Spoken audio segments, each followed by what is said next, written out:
Gus Dur sangat Indonesia. Kenapa kita Indonesia?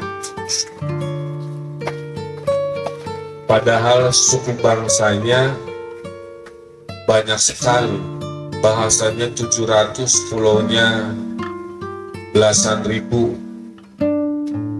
Yang membuat kita terikat menjadi Indonesia karena kesamaan nasib. Dulunya dijajah Belanda. Yang mengikat kita adalah Pancasila. Di bawahnya ditulis Bhinneka Tunggal Ika. Jadi saya melihat Gus Dur sangat Indonesia. Memberi ruang kepada perbedaan dan menyatukan di dalam persamaan. Justru makin kesini makin banyak orang yang hilang akan nilai-nilai itu. Makin kesini banyak orang yang lebih suka mencari perbedaan ketimbang mencari persamaan. Oleh karena itu, di Bandung kita harus ikuti teladan Gus Dur. Mari cari persamaan yang mengikat kita ketimbang kita mencari-cari perbedaan. Karena hakikatnya tidak ada dua manusia yang sama 100%. Bahkan orang kembar pun pasti berbeda urusan selera, gitu ya. Selera makan, selera estetika, dan seterusnya.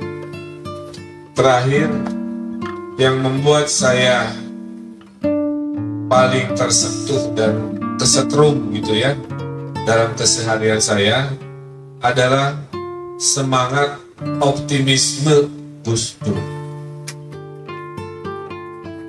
Kata-kata paling istimewa kan sudah hafal ya. Itu aja kok repot. Itu artinya sangat mendalam. Kalau orang mendengar kata gitu aja kok repot, dia pasti akan punya pikiran, oh iya ya, yang kita asumsikan susah, berat, Gus Dur mah gampang gitu.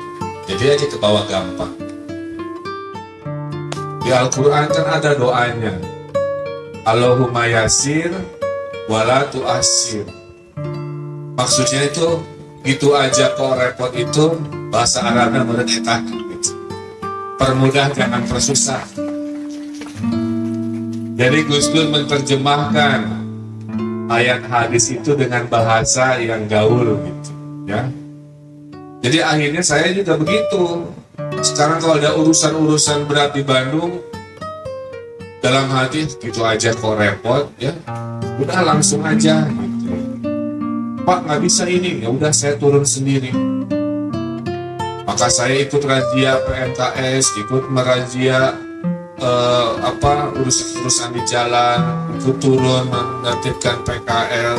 Bagian dari semangat gitu aja kok repot ya. Pak nanti kumaha sepedahan moal aya ditabrak ieu ditabrak itu.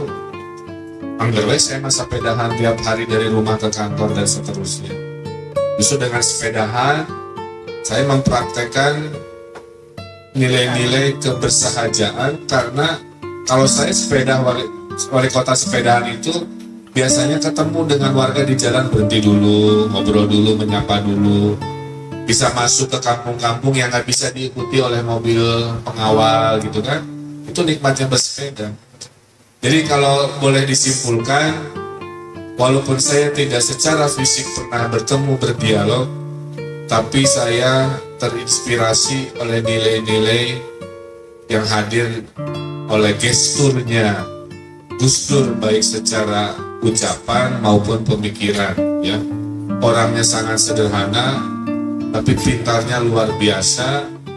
Walaupun sempat dulu ada kesulitan melihat, tapi beliau selalu hafal kepada siapa yang dia ajak bicara. Dan pernah hanya pada zaman Gus Dur, Istana Merdeka itu bisa didatangi orang-orang dengan sendal dan sarung gitu ya. Budaya mah repotnya, harus ganti baju suruh pulang. Zaman Gus Dur manggal gitu. Apa?